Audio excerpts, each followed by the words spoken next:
Tim will take her place. I think people just excited to have a fair opportunity to cast a vote without outsiders implicating the results of the elections. Marilyn Granger, one of the organizers for the second petition, says voting on the recall during early voting in the special election is doing what is right. Connected. It is what is right. What is right is right. What is wrong is wrong. Early voting ends Saturday, April 19th, while the special election will be held Saturday, April 27th. In Elton, Jasmine Dean, KLFY, News 10. News 10 did reach out to Mayor Lemoyne for comment. However, we did not receive one by news time. As we cover local Okay, you can bring it back. Early voting is underway in Jeff Davis Parish for a recall. Well, we close at 5, so deciding whether to remove Mayor Lemoyne from office. Now, the recall effort was prompted by allegations of possible voting irregularities when she was elected. Elton residents can cast their ballots early at the Registrar of Voters office in Jennings. Early voting ends this Saturday. The official date of the recall election is April 27th. All right, so early voting is now over. The recall will be held next Saturday. It's up to residents to keep Mayor Mayweather or kick her out of office. We're quickly approaching a year since that incident where her son attacked a resident at a car wash because his mother was upset that resident was leading the recall petition. And 6 months after, she got her husband and son to corner the man at a town hall meeting. That's at the meeting where the mayor got mad at a woman for recording and hit that woman. And she basically turned around and kicked me in the chest and put my phone on my head. Sheriff Ivy Woods and Warren, the DA, did nothing about this at all. Elton police cited the mayor that night, but the mayor was able to use her relationships with the sheriff and the DA to cover it all up. As I previously reported in the last video, the sheriff already lost his re-election and the new sheriff will be taking over in July, but the two-level DA that's also covering for Mayor Keisha is still in office. Hopefully when it's time for her re-election, she'll get the same walking papers as Sheriff Woods. Now, it's crazy how these public servants are walking around these towns like they're the queen or king of the kingdom and prancing around like the citizens are supposed to be serving them, but it's the other way around. These people are elected to serve the citizens. When you have money missing, unpaid water bills, misappropriation, and your answer is to quiet everyone up and retaliate against anyone who's speaking out against you, well, we already see you're trying to cover up something and you're willing to physically fight people to stop that information from coming out. Let's go ahead and get the conversation started. Let me know what you think about this below. Special thank you to Miss Abby. I appreciate you for all of your support. Don't forget that you can support this channel as well. Links to Cash App and PayPal are below. Ladies, fellas, want a balance analysis, want the truth from a woman's perspective? Then you're going to want to subscribe to this channel and don't forget to like and share.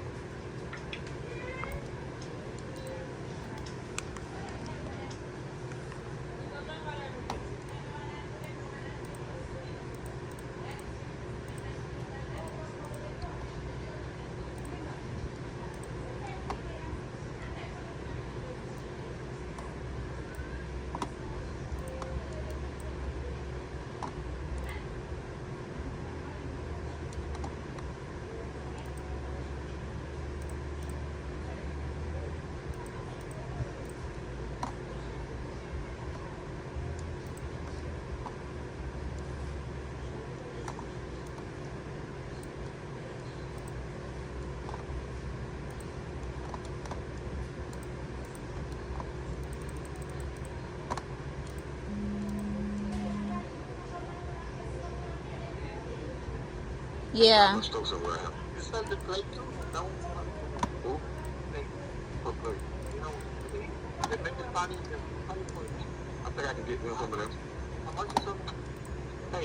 Huh? The Privacy 14 Pro Max and the 15 Plus 15, all the 15.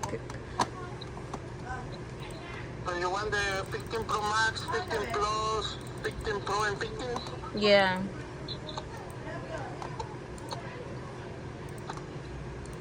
And you say 14 Pro Max? Yeah. Okay. Is it? Yeah. Alright.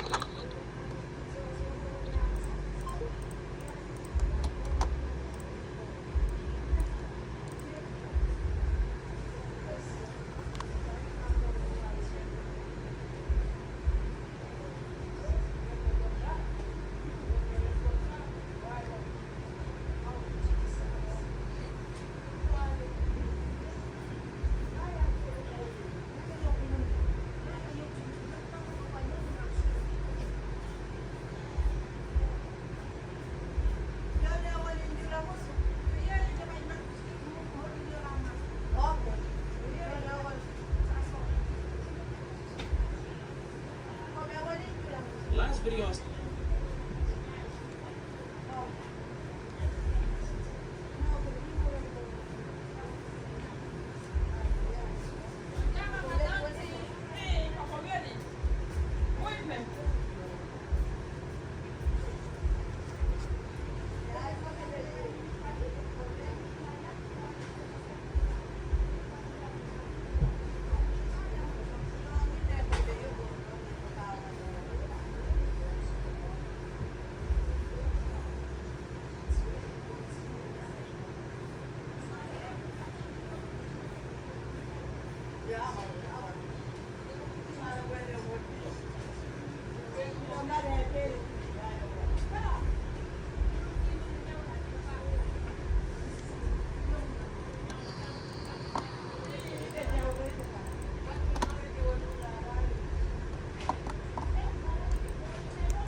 So you're leaving tomorrow?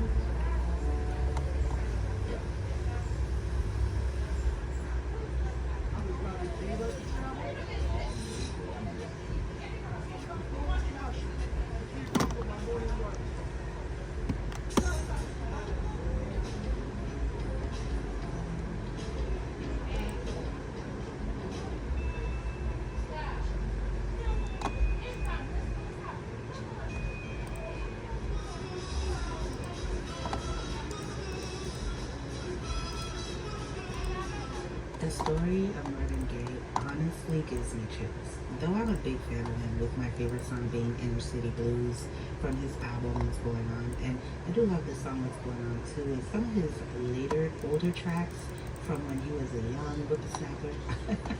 I'm an old soul, so I love old school, like real old school, black or white type of music.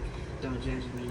I just never really knew the ins and outs of his life. So for me, doing research for this video, I was uncovering a lot of stuff for the first time that you guys may have already known. That's not secret to you guys, but it's big secret to me. And I was just very overwhelmed with a sadness. And this man was just a man that really wanted to be loved. And I know he did a lot of problematic things, which we're going to talk about, you know, dating minors and having a kid, like his wife's niece, etc. Those things alleged.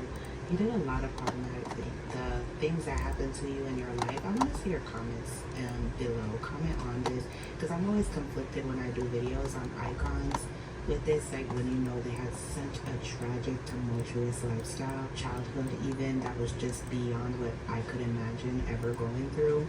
And then they grow up to be so problematic and do problematic things, and I tend to have so much sympathy and understanding for their behavior and how they became that way. I'm like, how do you draw the line between that? I want to see, I'm curious to see with you guys, when you have a fave or someone you love, you listen to their music and you're entertained by them, or let's say they're not a fave and they're just a person, but you know about their tragic upbringing, and then they do some problematic things. How do you reconcile with that and still having sympathy for the person and holding them accountable? We're going to get into all of these complexities of Marvin Gaye's life, but we do have to start from the very beginning, which is his childhood. But before we do, hey friend, welcome to my channel, Cream Peru, where we deep dive and break down the most iconic stars through history. If you're not yet subscribed, please be sure to do so. And if you're already subscribed, please turn on the notification bell so you never miss an upload. Now, without further ado, let's get into this video. So Marvin Pence Gaye Jr. was born on April 2nd, 1939 in the pulsating heart of America, Washington, D.C. The offspring of Alberta Cooper, a hardworking domestic worker, and Marvin Gaye Sr., a church minister with a dark side. Now, you might be scratching your heads over the extra E in Marvin Gaye's last name, so Marvin himself added it during his early adulthood to escape the relentless homophobic jokes hurled at him and to put as much distance as possible between him and his father, so school kids would make fun of him and just be like, hey, you're gay, Marvin is gay, because, you know, childish adolescent bullying. So he added that E to his name to kind of change that. So Marvin's father was another source of embarrassment for him. He was a man who seemed to relish in tormenting his children, particularly Marvin. He was a relentless disciplinarian who beat Marvin for any little thing, real or imagined. Marvin once confessed that by his 12th birthday, there wasn't an inch of his body that hadn't been bruised and beaten by his father. This brutal upbringing left a lasting scar, turning Marvin into a man often quick to hostility.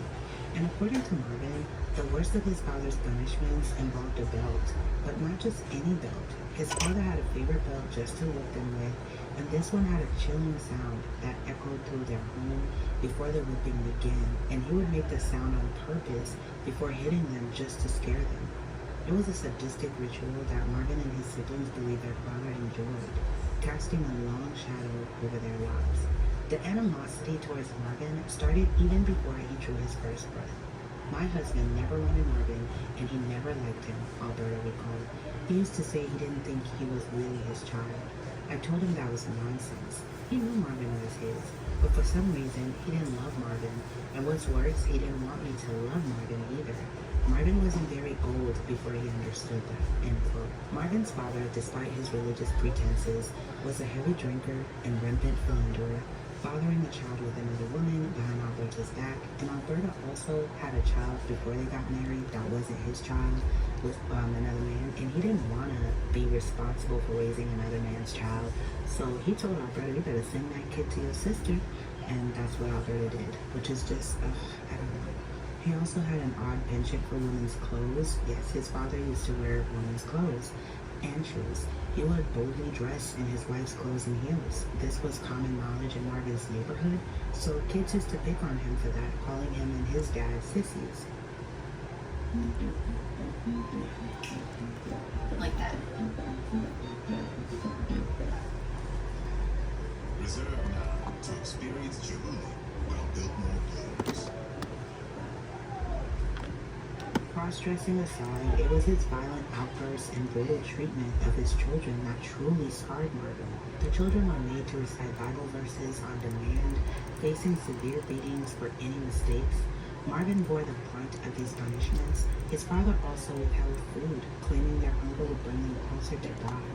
Marvin described life with his father to his biographer David Ritz, saying, living with father was like living with a king, an all-cruel and all-powerful king, end quote. Marvin's closeness to his mother infuriated his father. He punished Alberta for showing any affection to her son, and even accused them of having an incestuous relationship. That's crazy. Marvin Pence Gaye was born the second of 4 children, the son of a preacher.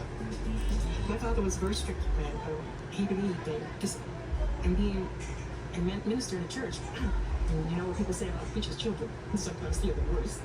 I've heard that all my life. So he was determined we were not going to be the worst. He just wanted a good family. Marvin's father enforced his will through violence. Marvin received more punishment than the rest of us because he was a maverick. I was holding that, even as a child, did things for him. Instead of using compassion, softness, tenderness, they began to dictate and dominate. From age 7, Marvin suffered routine whippings. He also had to endure the shame of having a father who wore women's clothing. His father was not only a cross-dresser, but he was a very flamboyant that out there cross-dressing. He was proud of it, so he didn't care. Neighbors knew about Marvin's father. Kids called him names, sissy, and homosexual. Well, the image of his dad as a preacher, a powerful, cross-dressing, church-front preacher who would come home and wear his wife's clothes. The shame. Against this grim backdrop, Marvin Gaye was a musical prodigy. His talent shone brightly, and at the tender age of 4, Marvin began singing in church, his father accompanying him on the piano. Blessed with a remarkable 4-octave vocal range, he sang in church choirs from a young age. A school play performance at 11 where he sang Mario Alonso's Be My Love set him on the path to a professional musical career. Not just a gifted vocalist, Marvin was also a skilled drummer, working as a session drummer with other artists early in his career before making his own mark on the music industry. As we now enter into the tumultuous teenage years of Marvin Gaye, a bitter feud with his father saw him